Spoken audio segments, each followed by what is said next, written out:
Hey everybody, welcome to Late Late Horror Show. I'm Dino, and tonight we talk about Hatchet for the Honeymoon, 1970, a Mario Bava Giallo film. Mario Bava, director of classics such as Blood and Black Lace, Bay of Blood, Black Sunday, Black Sabbath, which also is on the TV halfway in the middle of this film, where the main character tries to use it as an excuse when the inspector hears screaming coming from upstairs. I think that's very cool, and I love the TV set. So yes, and Planet of the Vampires, which is a favorite of mine. But we are going to talk about Hatchet for our honeymoon, and here we go. Let's get the intro going.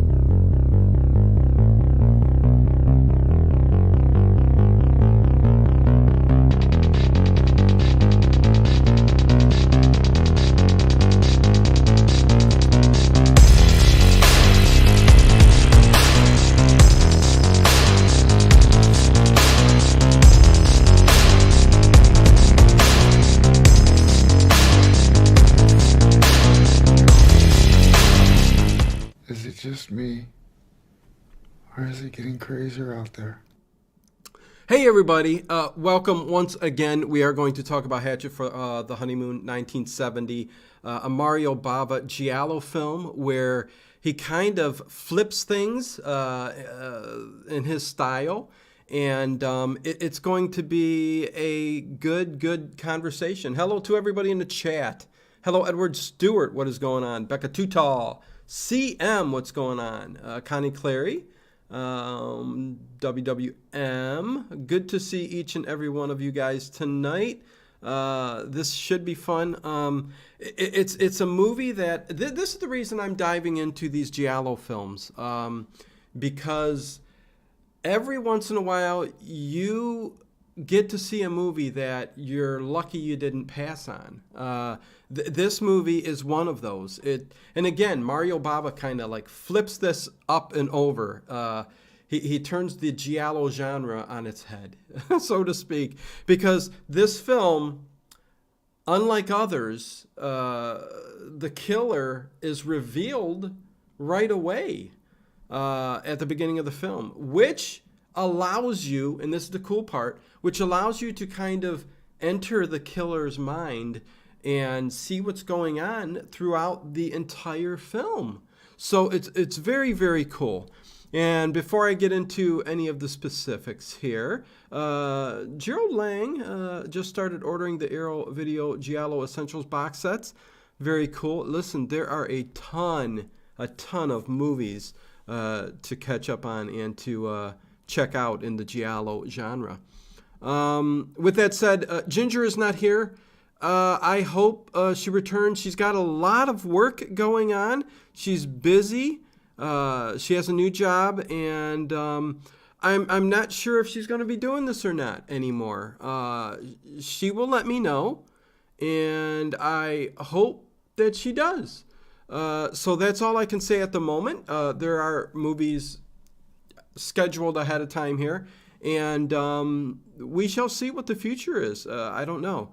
Anyways, like a Columbo episode, CM. Bubba, what's going on? Good evening, everyone. Yes. This is a little bit different in the Giallo kind of format, but follows along kind of the same,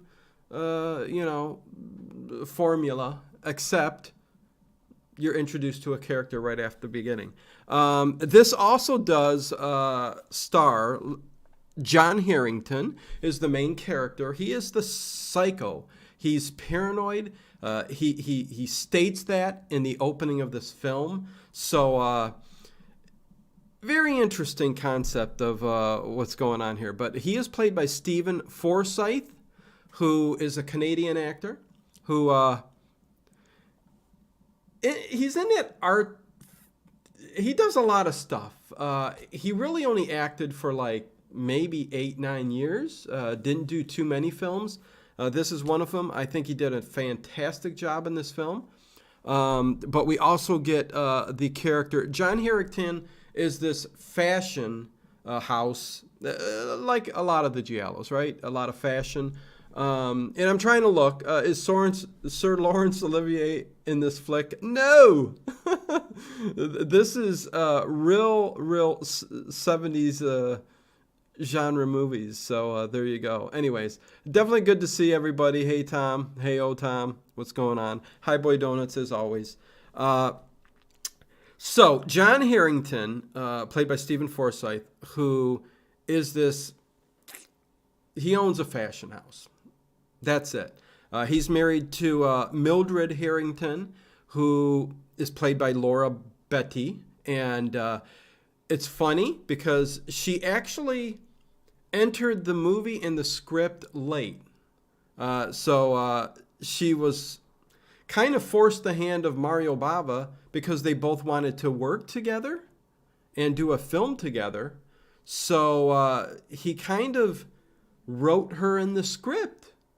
And I've seen mixed reviews on this because her character is the wife of John Harrington, who they hate each other, or at least he hates her.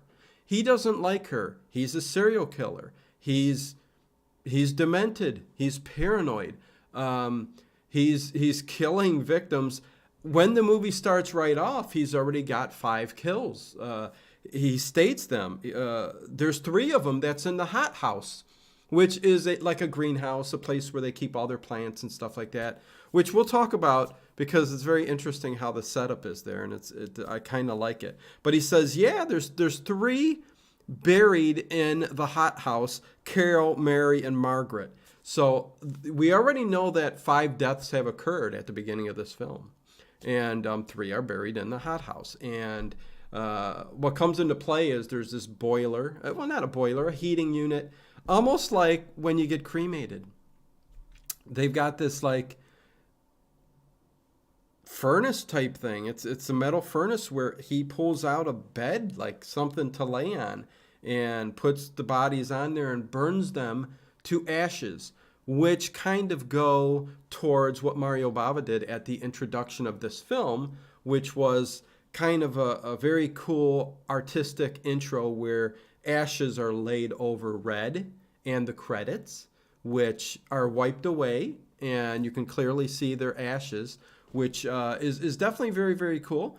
Hey, it's Dave Plouffe. What's going on? John Saxon, he is not in this one. No John Saxon in this one. But listen, very good characters. John Harrington, Stephen Forsythe, Laura Betty, and Helen, the third character who comes in. Oh, but I didn't get finished talking about Mildred Harrington, his wife. He's kind of reliant on her for financial reasons.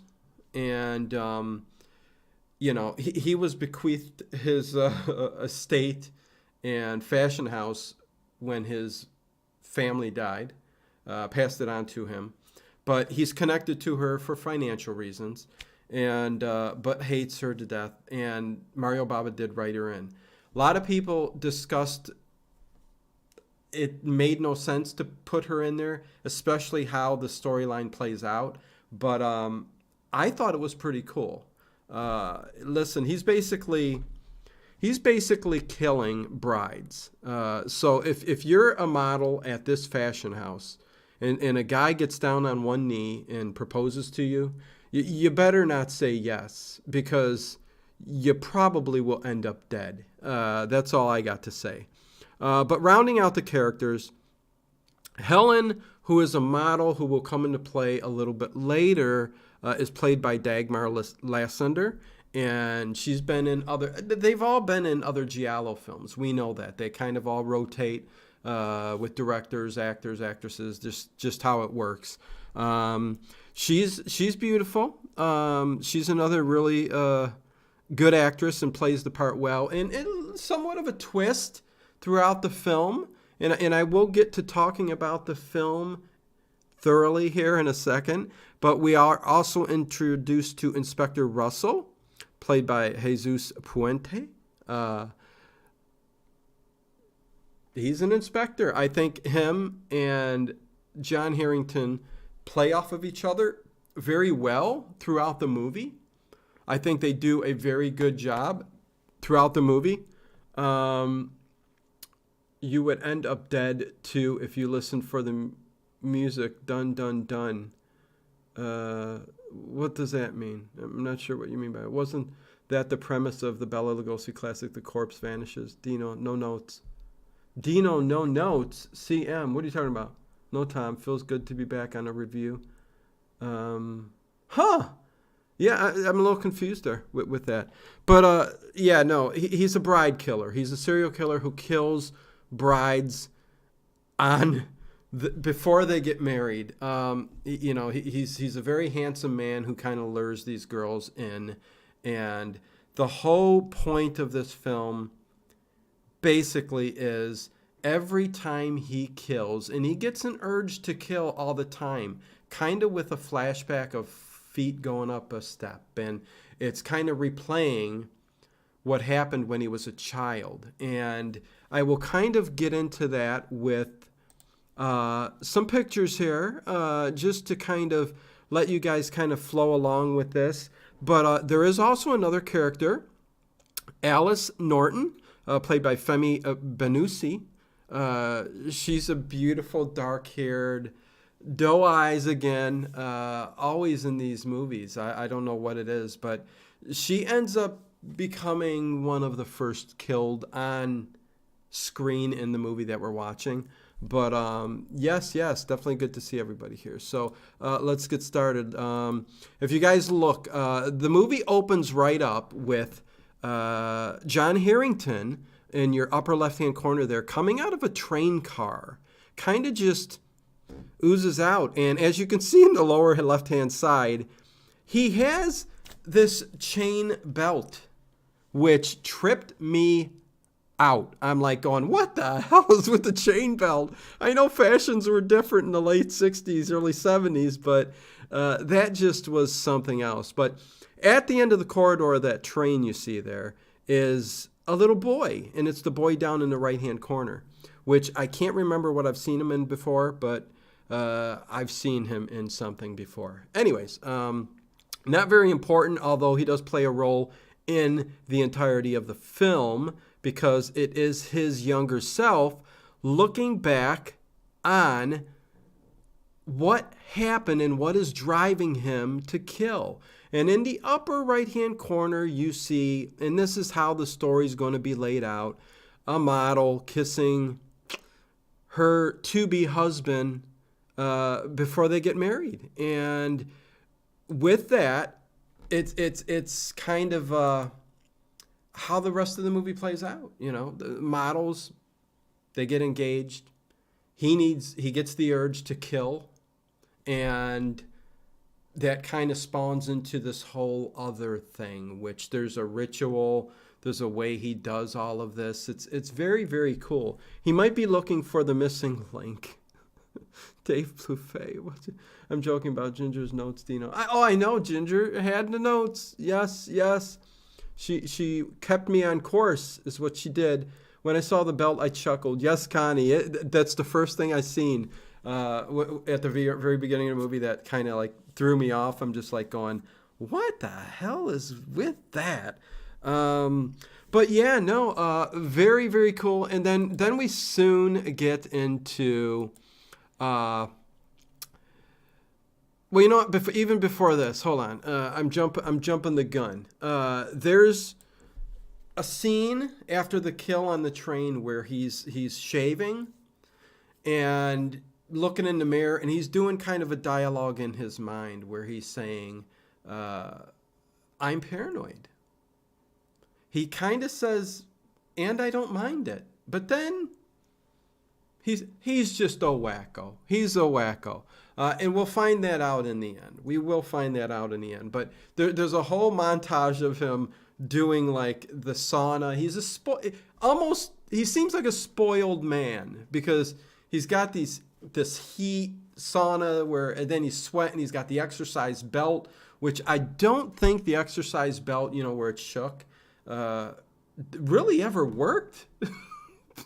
But whatever. It's funny looking back on some of the fads that they had back in the day. But that little belt that would just shake, and you're supposed to shake the pounds away. And then he gets, all dressed up, and he's in his room where he has birds everywhere. He has birds everywhere. The hothouse has birds flying about. I love that about where he lives. I mean, the dude lives in luxury. It's really, really cool. But yeah, really, really cool stuff. So getting back to the story plot here, it kind of all revolves around Mildred Harrington. Again, if her character wasn't thrown into this movie, it would have been a movie where we just focused in on John Harrington there at the bottom, Stephen Forsyth's character, where it's just all about a serial killer. And Helen's Rowe, Dagmar Lysander, who actually did not get along with Mildred Harrington, who was Laura Betty. When she came in, she kind of didn't take the lead role, but kind of did take the lead role, and she kind of got offended. But you see her here in the upper left-hand corner, kind of like talking to John Harrington, and he's got binoculars here. He's got this so he can take and keep an eye on all of the models that roam about his house and his estate, where they take a lot of pictures. And there's a really cool thing where he puts the binoculars upside down, or vertical. Oh God, I'm coughing now. And he takes and looks through it, and the camera goes right through the binoculars, and you get this point of view in the upper right hand corner, which is just awesome cinematography. Every practical effect is done through the camera, which is kind of a cool thing. And it's something that Mario Bava does really, really well. Give me 1 second to... Yeah, I had something here and I drank it all before I even started.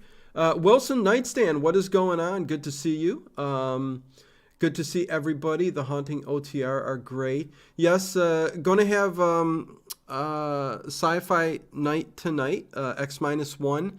The OTR overnight stream tonight, so hopefully you guys enjoy that. Who doesn't like the sci-fi, right? X-1 is one of the best. But yeah, this movie is like, she's almost taunting him a lot of the times, just because she's just so fed up with it, John Harrington. Again, because he just doesn't like her, and he's kind of cocky about the whole situation.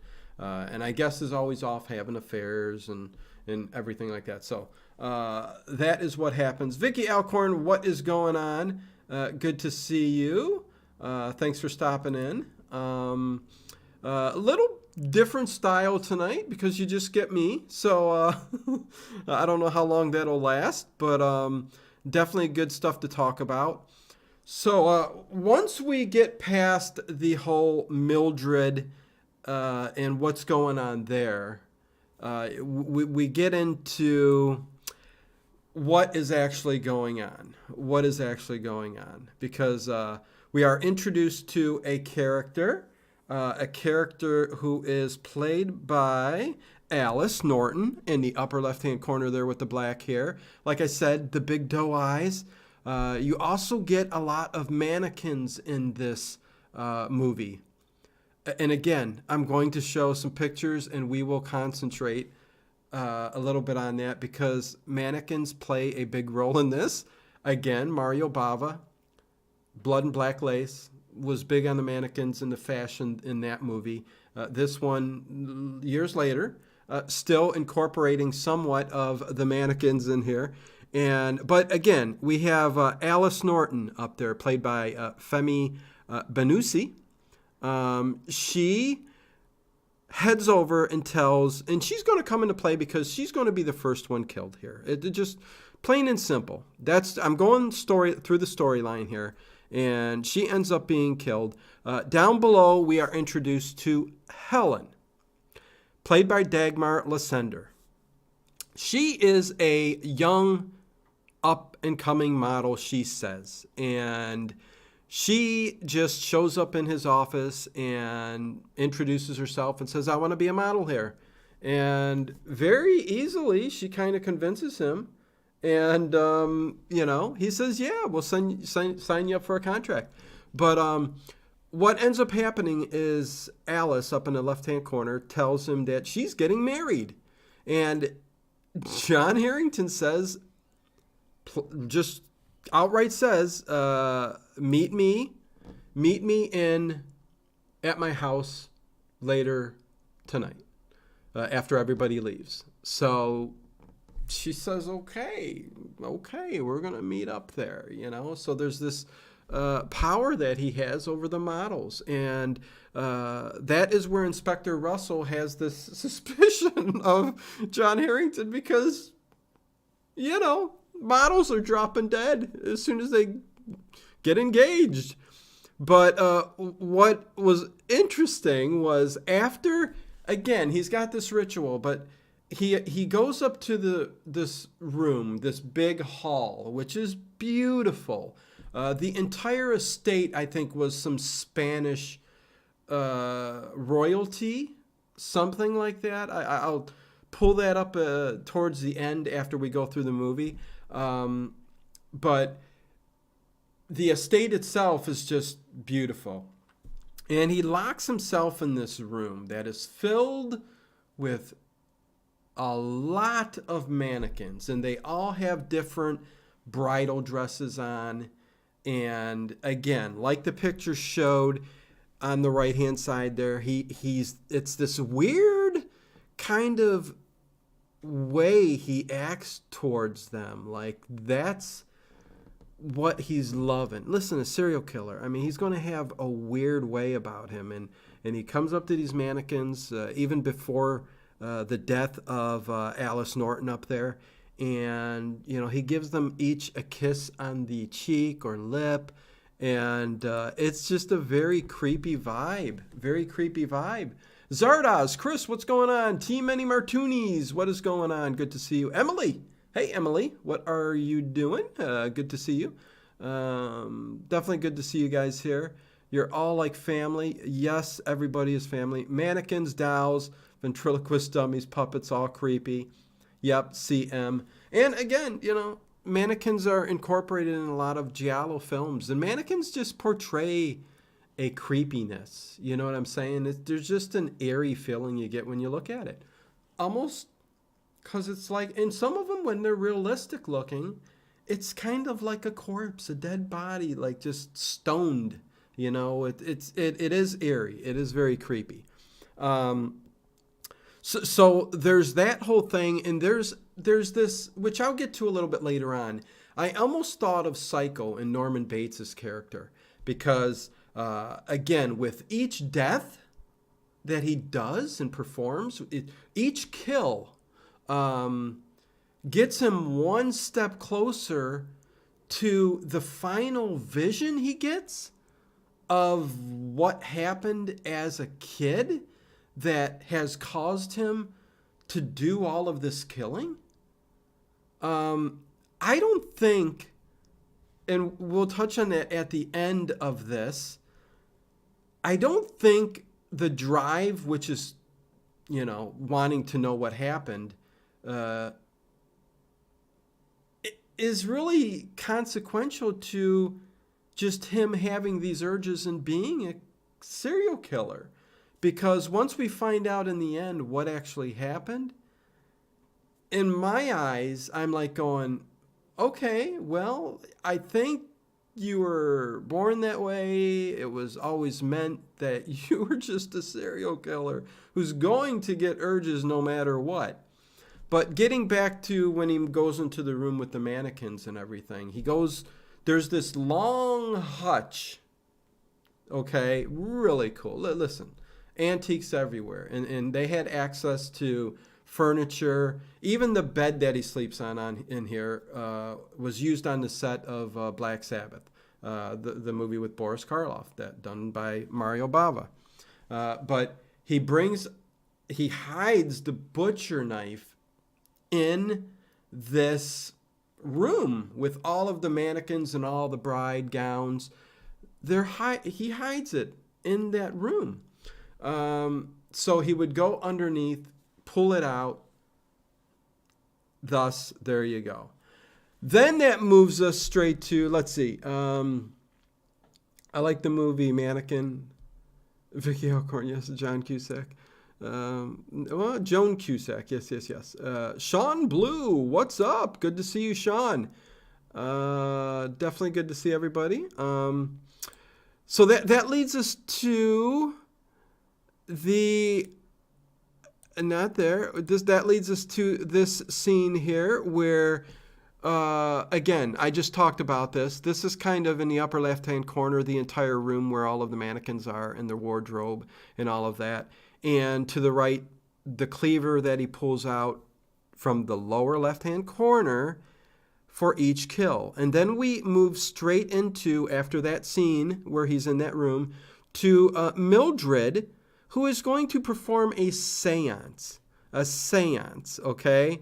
And what ends up happening there during this seance is she's kind of summoning his dead mother, because the movie kind of is going to revolve around the death of his mother and his completing of the visions that he has and nightmares that he has of what's pushing him to kill.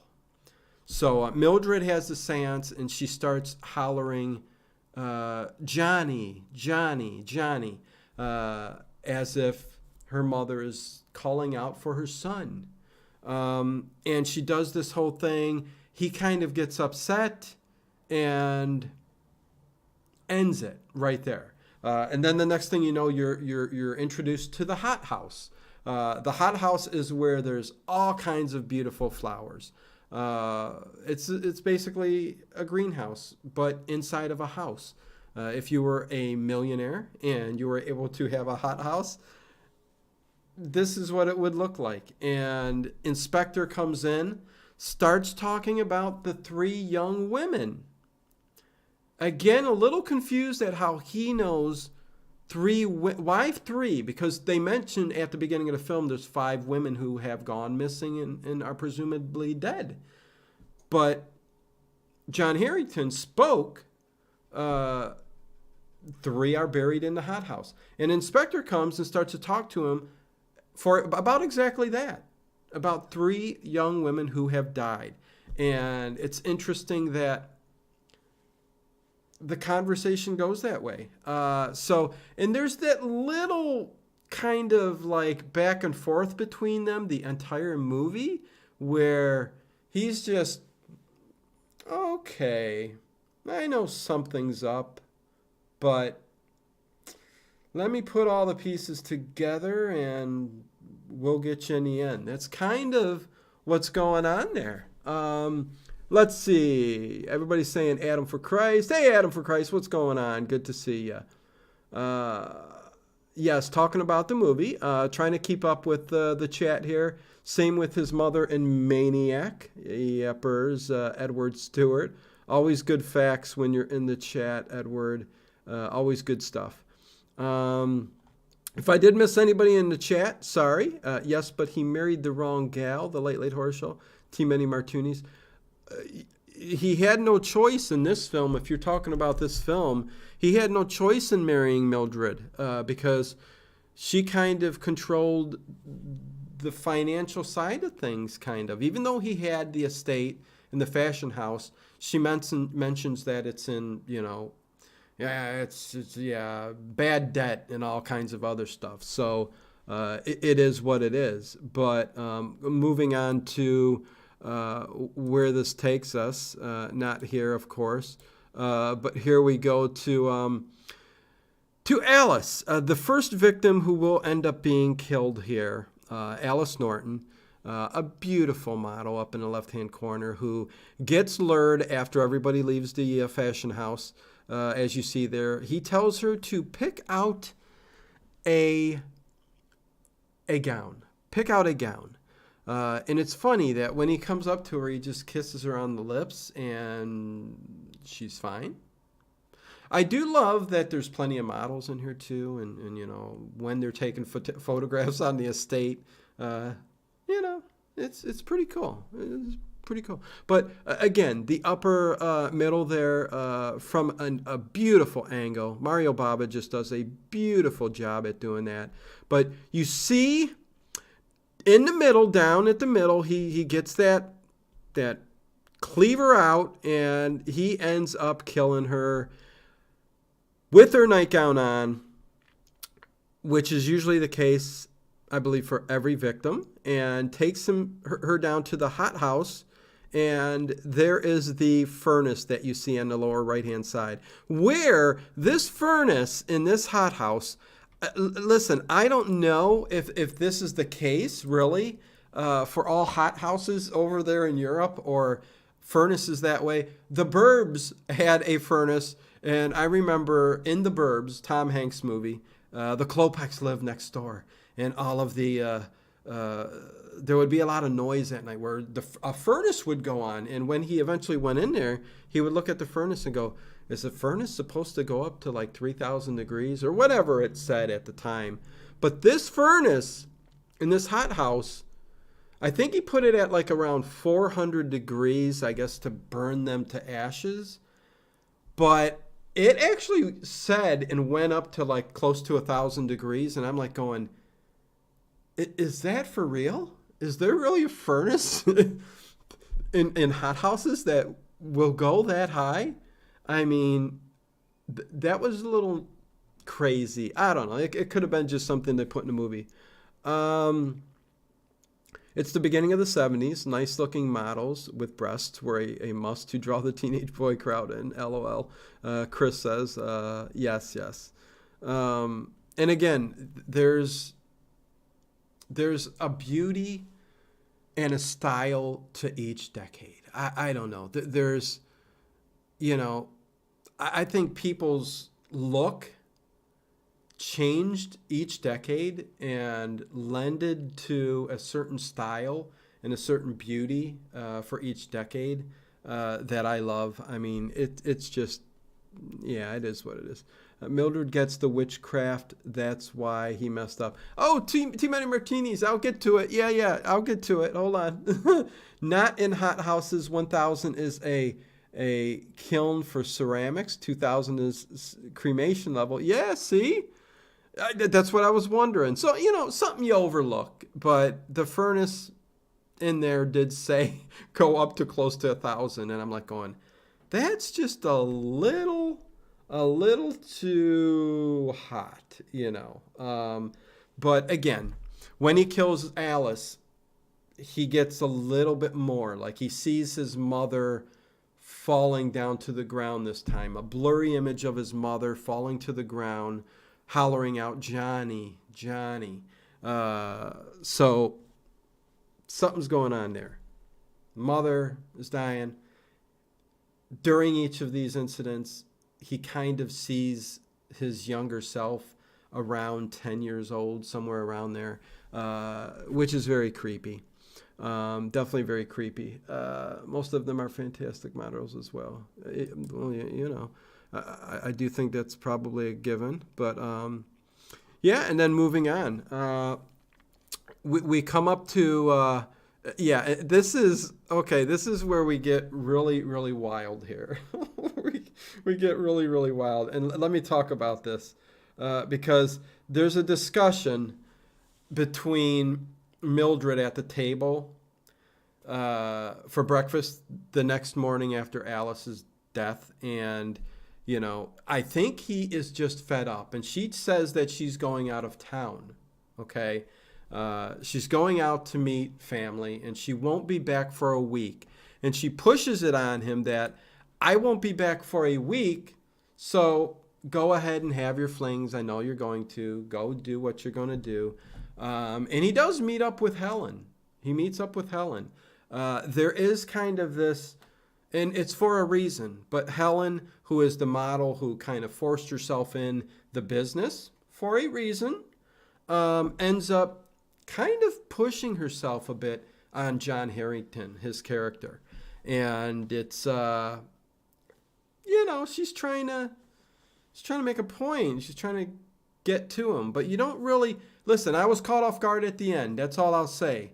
But he ends up going home after. He does ask for a kiss. He gets a kiss from Helen, but that's it. Like nothing else really is going on except it looks like a love affair, but not really.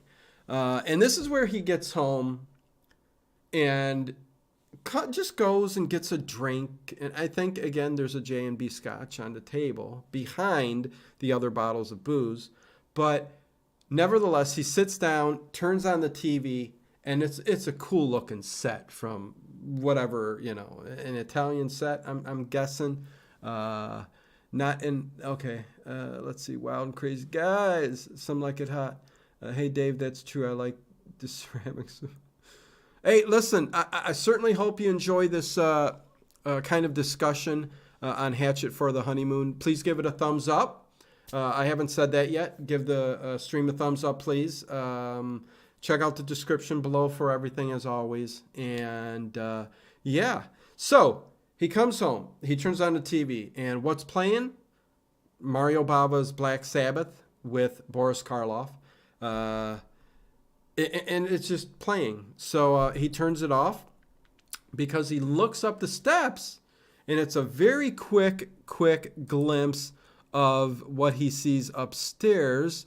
And right there in the upper left-hand corner, you see him sitting there watching the TV, which is very cool. And I'll get to upper right in a second. But he sees that the door is open, and he knows it shouldn't be open. And why is that door open down there in the lower left-hand corner? So he slowly walks and makes his way up. And again, the set, it's just beautiful. Shooting in a house like that is just fantastic. So he opens the door, and sitting there grimacing is Mildred, right there in the middle. You see her. She's like, ha ha. She's like, ha ha. I'm here.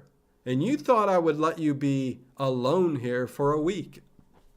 So she's taunting him and saying, and laughing and all kinds of other stuff, being mean.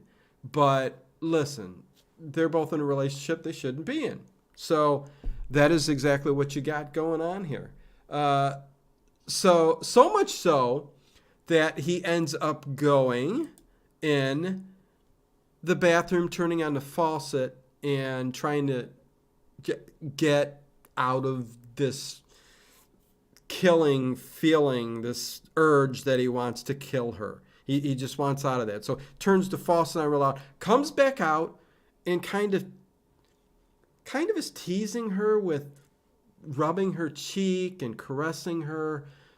And she's kind of going, oh, John, like, oh, my God, the spark is back, maybe? Spark is back.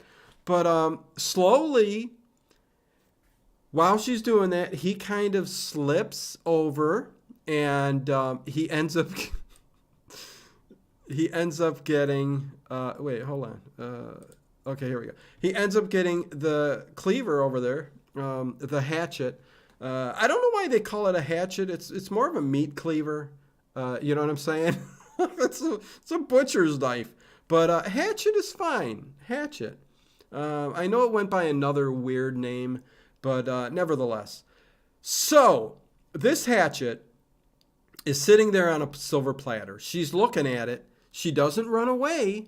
He slowly carries it to her, and she's like, just grimacing. Oh my God. Okay.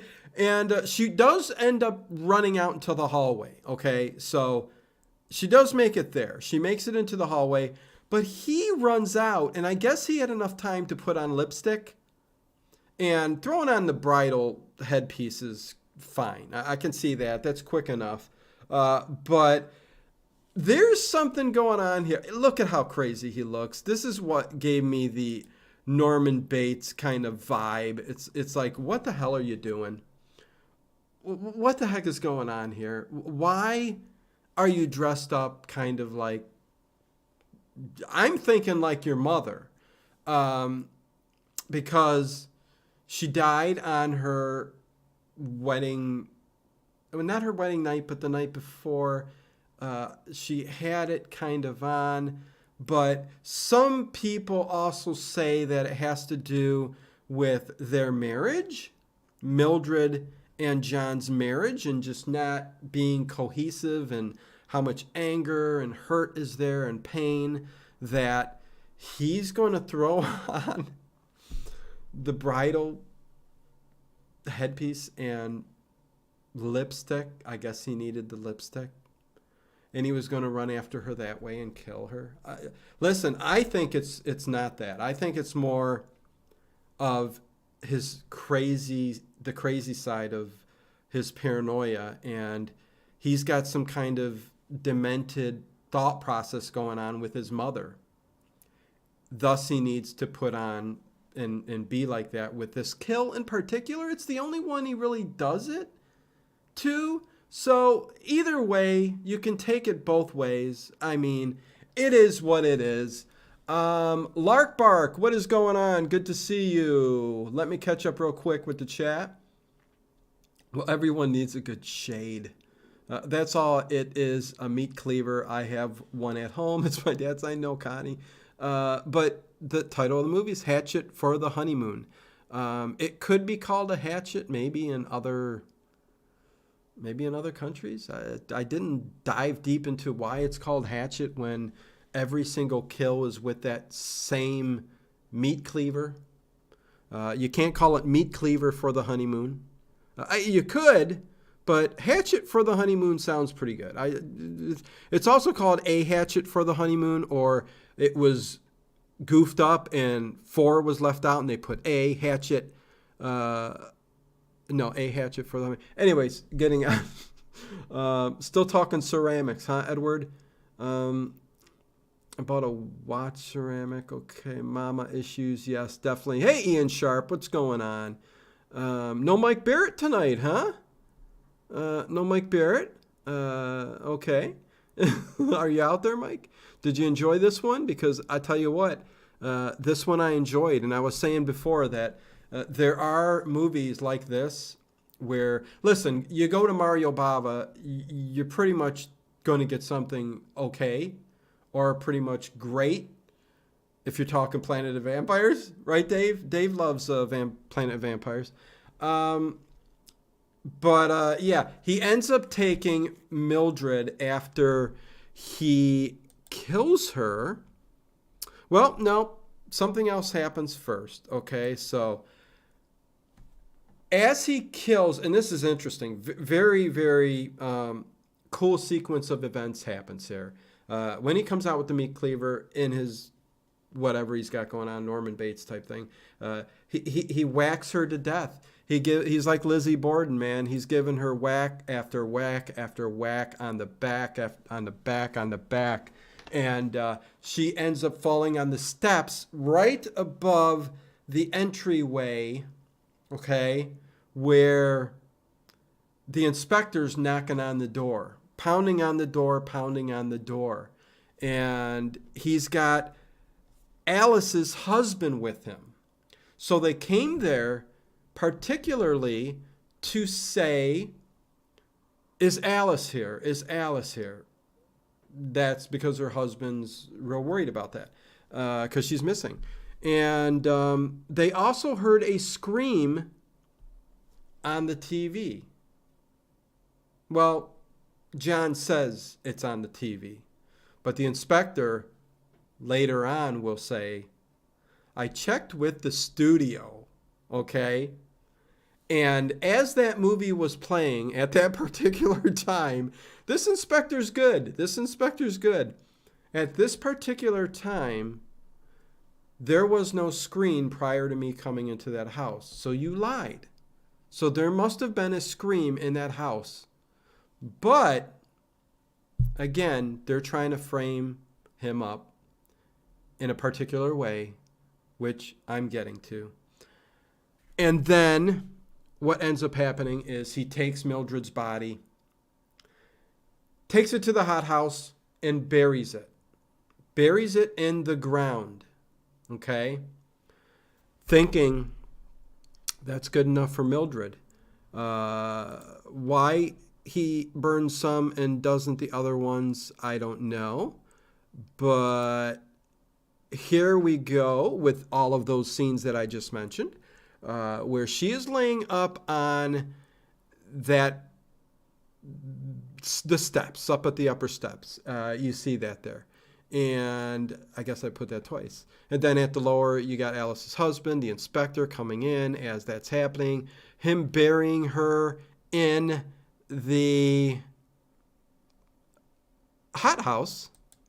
And then I skipped a couple pieces. There we go. Why is there not... I think I goofed up on some sequences there. Anyways, it doesn't matter. I think the next one... Yes, here we go. So we're going to get to this one. So he buries her into the hothouse. Listen, I wanted to give you guys some kind of visuals to go along with the movie. If you're liking that, let me know. If you don't like it, also, what the hell. Lizzie Borden took an axe, gave her mother 40 whacks. Yes, she did. Right on the back and all over, I guess. Mildred could have screamed, but she wanted to die. It seems that way because we will get to... Just watched a documentary on her a couple weeks ago. Really? Interesting. Okay, probably fertilizer. Yes, Connie Clary. So that's where we get to... yes, I was hoping it picks, but I thought I had them in order, and then I went and did out of order. But anyways, what ends up happening next is they end up sitting... He ends up sitting for breakfast in the morning like usual with tea and all that. And you get... the maid coming to the table, okay, and pouring 2 glasses. She was setting 2 seats, okay? And that's where we get to, are we here? No, we are not there. We're not there. We are here. Here we are. We are at the table in the upper left-hand corner for breakfast with the maid pouring a cup of coffee for Mildred. And the whole time, as you see in the lower left-hand corner, as the maid walks away, he says, "Why did you pour that?" And the maid goes, "Well, the mistress asked me to." And you plainly see her sitting there. And in the middle there, you also see Mildred at the fashion house. And I put that there too because there are a few scenes where everybody seems to be seeing Mildred and is talking to her and saying, "Mildred, there, hey." But he does not see her at all. And it kind of is interesting because what is taking place there? Why can everybody see her and interact with her and she's dead, but he can't? That's where the supernatural side of this comes into play. I don't think witchcraft of any sort. I don't think it has to do anything with that. Sounds and looks like a cool adventure of a movie. It is. Adam for Christ. Very, very good. Very interesting case for sure, as well as James Lindbergh case. You guys talking amongst yourself. It is interesting that this is going on. So after her death, this basically is what's taken place. Like there's a scene where that same scene where he's at the table and the book is sitting up on end, like who's holding that? And he knocks it down, So Mildred was holding it up. Again, I almost thought to myself, I'm like thinking, well, is this just part of his psychosis or paranoia? Is what he's seeing real? Is this really going on? But you have real individuals in the film that was Mario Bava directed, responding to John in present tense that, yes, Mildred is there. I see her right there. So something tells you that, yes, somehow, supernaturally, she must actually be there and they must be seeing her, but he doesn't. There's also a scene at a party where they're all sitting at tables. and an older lady is speaking with Mildred, and the daughter of that lady is sitting with John, and he says, "Who's your mother talking to?" And she says, "Your wife, Mildred." So bunch of these glimpses, so you're getting kind of the whole. And Mario Bava wrote this in after the fact, after the script was already done. I think I would have liked to have seen what this movie or the script would have been like without her being in it. But with her being in it, it totally makes for a different movie and a different type of movie. He also comes in late after the party, lays on the bed, and her book is there. And her book is on spirits and mediums, so it kind of lends to that, like she is a medium. So does she have some kind of power after death to allow people to see her? Can she control all of that? Listen, with enough hatred built up inside, maybe that paranormal side of things can happen. I don't know. I am trying to keep up with the chat. I'm just trying to keep going in my mind with this movie also. Oh, but she was reading supernatural books beforehand. Oh, yeah, like I just said, too many martinis. But again, how does that lend towards her being capable of doing all of this? But listen, it's a movie. It's a horror movie. It's a supernatural giallo. I can set that aside and continue on and enjoy it for what it is.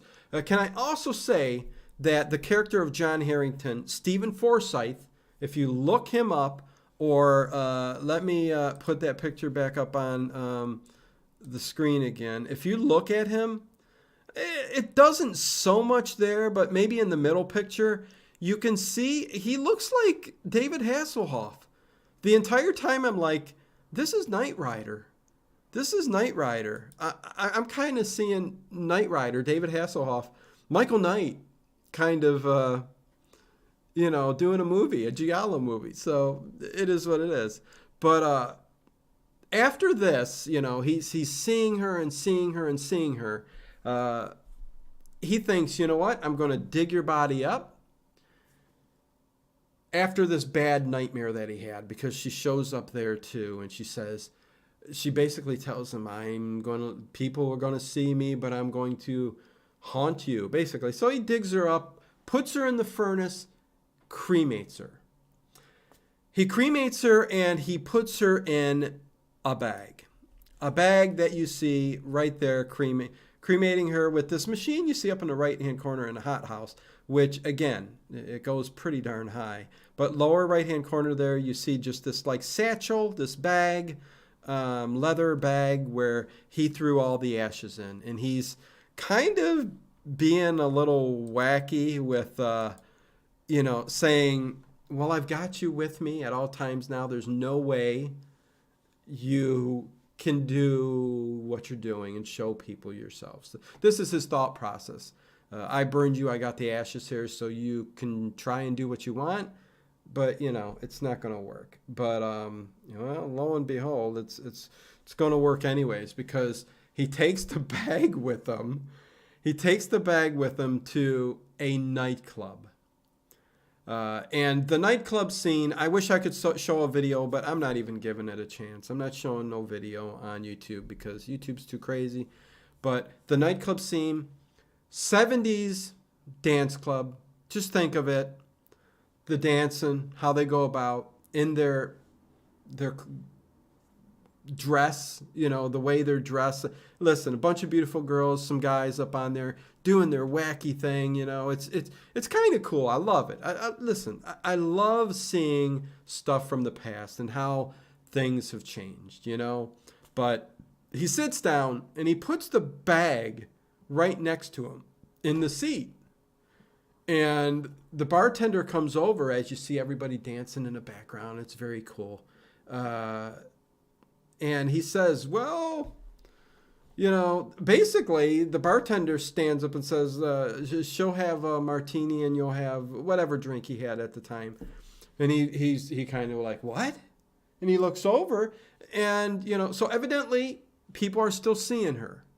So this kind of gets him pissed off. He's pissed.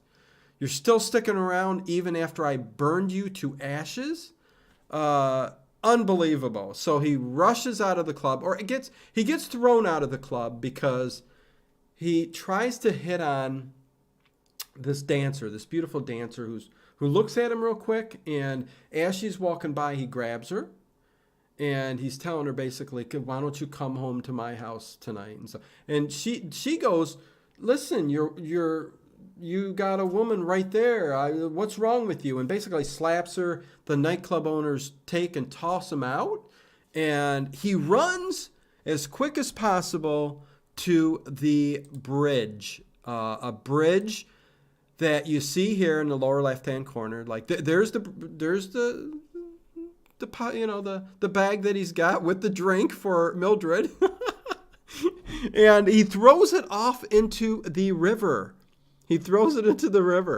And as you can see in the upper right-hand corner, in the middle, he comes back. And this set piece here, these front doors, which like 10 feet tall, the staircase, it's just beautiful. And you get as he walks up the steps, he sees at the top of the steps the bag, and it's all wet. And of course, you get his eyes there. I put that in there because, Giallo's and that kind of Western, kind of spaghetti Western feel is just very cool. Very cool. Close up of the eyes, emphasizing, oh my God, my shock. So it definitely, no sex or nudity scenes. No, there really are no sex or nudity scenes in this movie at all. Just beautiful models running about.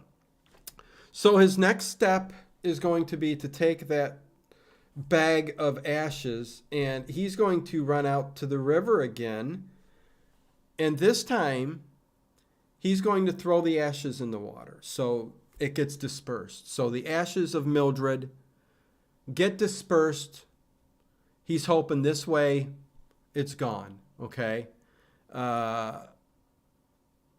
And you think maybe that's it, you know what I mean? But then we come up to the next scene where he seems to be going, because he's got that urge. He wants to know more about why he's having these visions, these memories of his mother dying and hollering out his name, Johnny, Johnny. And each time he's getting closer and closer to finding out. So he goes to the woman's house who he was at the party with, the young daughter and her mother, who was throwing the party, I guess. And I guess he was getting ready because she's getting married, her daughter, the mother's daughter. So he's at the house sneaking in, and abruptly in through the doors comes the inspector, all of the police, because she brings down the dog starts barking, senses that somebody's there. They all run in, but somehow John escapes and makes it back to his house, where you're going to find out that, if I pull it up here, you are going to find out once he makes it to the house, upper left-hand corner, they are blaming him. They say, oh, you're lucky you're here, says the inspector, because I thought you may have been somewhere else, and thinking they were going to try to bust him at Alice's, not Alice, who was the word? Lady Whistler's daughter. Let's just say that. That's exactly who it was. And you weren't there. So, but fortunately for John, so you think, is Helen. Helen is there. She's in his robe. She's hanging around a bit. And she's telling him, basically kissing him, and that she wants to kind of stay there. But he kind of is getting the urge again, and he wants her to go. He wants her to leave. And she forces herself and ends up having John take her to that big hall where all the gowns are, where, needless to say, she has no idea what goes on in that room, but he puts a wedding dress on her. They dance, they kiss, you get the mannequins. He slowly inches his way to get the meat cleaver, the hatchet, whatever, and turns on this kind of cool music box type thing that he plays. I don't know if it adds to the sense of his urges, but it seems to be played when the murder is going to take place. And while this is happening, he's getting flashbacks of, as you see, he's getting closer and closer to it. And at this point, when he's trying to kill Helen, he's getting these flashbacks to peeping through the keyhole. And he sees through the keyhole his mother falling and his father in the back, or fiance of his mother in the background, because they didn't get married because she was killed beforehand. Which you end up finding here that, look who's the killer. It's in the middle down there. It is the young John Harrington himself, who kills his mother falling to the ground on the right, crying out, "Johnny, Johnny." It is a sequence of events in the movie where you are like, holy hell, what just happened? Because when the young kid is just going down and down and down, it's just a very cool scene. It's a very cool scene. Kathy, what is going on? Good to see you. We're just about ready to wrap up the movie itself. We are ending it here in a few minutes, the movie part of this, and then I'll give you what I think out of 10, what my last thoughts are.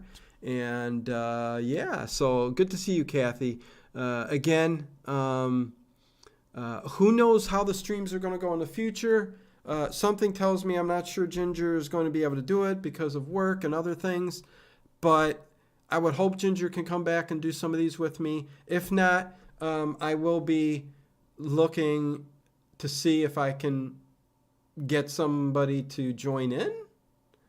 I like having discussions on these films, but I also enjoy this. This seems to be fine too. Adding in the pictures kind of, I think, adds a little different feel. But I may get somebody if Ginger can't. So there you go. Pepping reminds me of the little boy pepping and the girls in trick or treat. Okay, interesting. So what ends up happening is Helen's in this room, and as you saw from the last picture, the last slide, presentation, whatever you want to call it, she had John swing down to kill her with the meat cleaver. And she hits it off, hits his arm, and it swings to the side. And he kind of falls down, remembering all of the final scenes of he's the killer of his mother. He's kind of in shock of what's going on. And you get her, Helen, in the upper left-hand corner, pushing her way to the door and unlocking it. And in runs the inspector, the police, and here we come to find out that Helen was basically working with the police to kind of infiltrate John's lair and bust him. Plain and simple.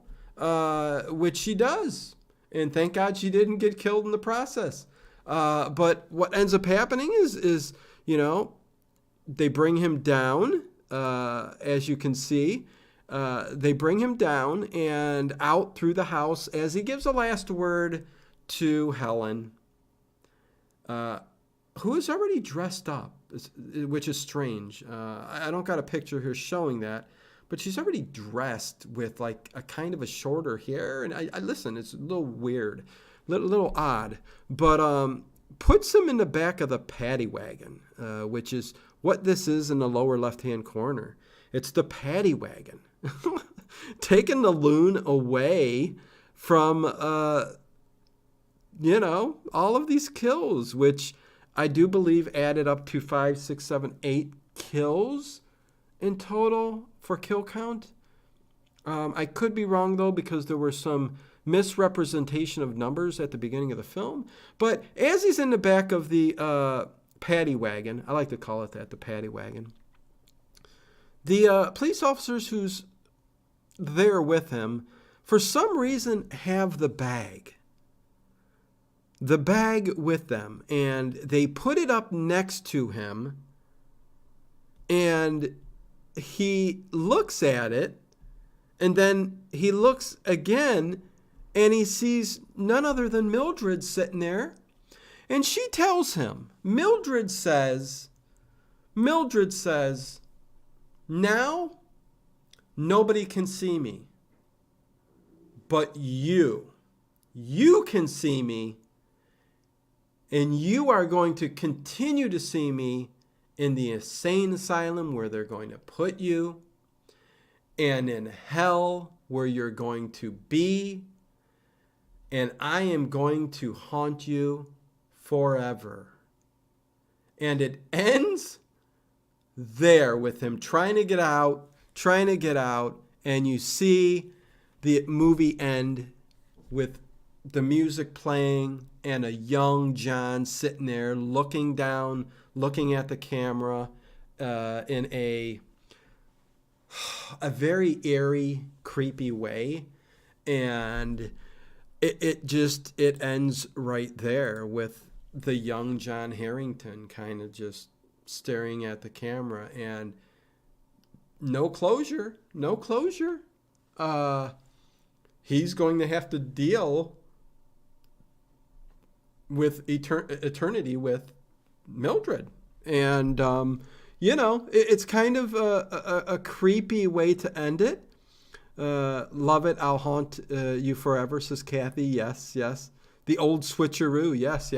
It's interesting how Mildred did that old switcheroo, where somehow she was again, one of the things in the movies that didn't make any sense, but I could overlook it because it was so well done. Somehow the paranormal came into play and allowed Mildred to do what she did, having people see her so that he would be tortured a bit more. Although he continued to kill, and he is a serial killer. And in the end, like I said, if the young John at 10 years old ended up killing his mother because he loved her so much that her fiance, he didn't want that to happen, so he killed her. And it did look like in one scene that the fiance also got the old butcheroo whack on the back. So, there is that. But, it's funny because Mario Bava wrote that into the movie. She wasn't supposed to be part of this movie. And without that character in there, Mildred, it would be just a movie about a serial killer going on killing. And the inspector constantly, I'm sure it would have still been good, but this adds a whole different feel to the Giallo genre and the Giallo movie and what he'd done with this. Still incorporating, the fashion, the mannequins, the many different things. Red herrings, not in the specific way of who the killer is, because, again, we know that right from the start. It's John. Leaving us the ability to dive deep into his subconscious and see what the killer is going to do next in kind of a first-person kind of thing going on there. So it's a very cool movie, very well done. Mario Bava, I think, did an excellent job. Was there anything that I missed here? Let's see. Nope, I think I got it all. But yes, I think I would give this film, again, it seems like I hyped it up a whole lot. this close to an 8, but I'd say a 7.5 out of 10 for me. Definitely a solid and enjoyable movie to watch. I really did enjoy this for what it was. If you wanted to watch it, it is right on YouTube. So I think it's darn well worth a watch, for sure. Where's Justin? Justin said he was couldn't wait for this one too. He was waiting for it. But let's see, 8 out of 10. Team Any Martinez. Okay, 8 out of 10. Okay, and again, I wouldn't say that's a bad number to give out of 10 because I think it's one of the better, definitely one of the better that I've seen in a long time. I still put Blood and Black Lace ahead of this. There was just something about that movie. Blood and Black Lace incorporated everything, leaving you guessing till the very end, and then you get that mask killer and everything you got in here, the fashion, the colors, there just was everything in Blood and Black Lace, and you get that in here too. And if you do like sci-fi, man, Planet of the Vampires, it's a sci-fi movie that Mario Bava did, Planet of the Vampires. It's somewhat like going into space, going crazy. There's zombies kind of storyline that wraps around it. But the colors, the visuals, everything in that movie is fantastic. And you must see it to believe it. I need to see it. Blood and Black Lace was awesome. Yes, Becca Too Tall. Can't give it a number. Must see it. Oh, you know what, Edward? I think you would really, really enjoy this film. This film has that, I'm not going to say Dark Shadows feel, but it has, you can incorporate Dark Shadows, Hammer horror, all of that kind of, a little bit of Gothic feel to this. Not a whole lot, but there is a bit of all of that in this. And the storyline plays out in a similar fashion, in a mystery type way. Yeah, I think you would really, really enjoy this, Edward. It's all good, Edward. Let's see. Planet of Vampires, hell yeah. 7.5 from Ian Sharp. Good score. Let's see. No, I don't think I missed anything. Yeah, so listen, overnight tonight, we do have X-1. So hopefully you guys enjoy that.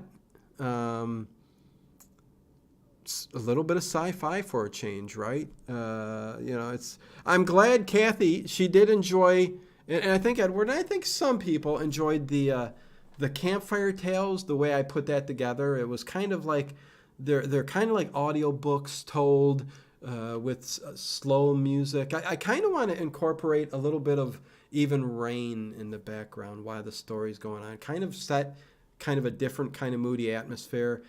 Be a little bit more, what can I say, selective on the voices of the stories, okay? Because that makes the biggest of difference. The first story for that night, if you're not remembering, Ghost Stories from last night, Campfire Tales, a couple nights ago, the voice does everything. The first one was fantastic. There were a couple of them that just, you want the entire stream to be pleasing on the ears. So I will work on that and make that kind of show even better next time. So there you go.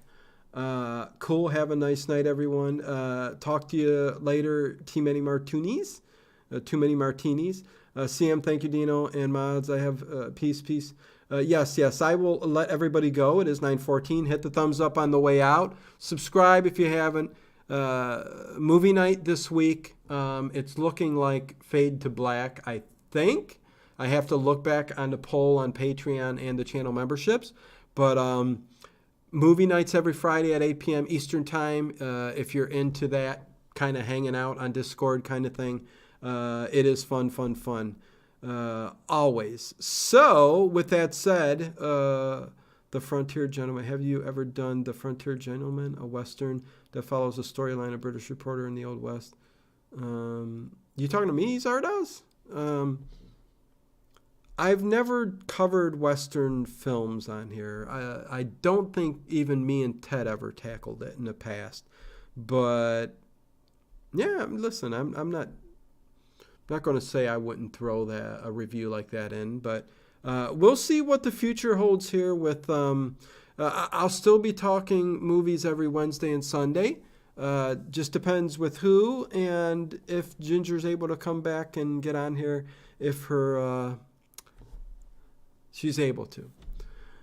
With that said, peace and love to each and every one of you.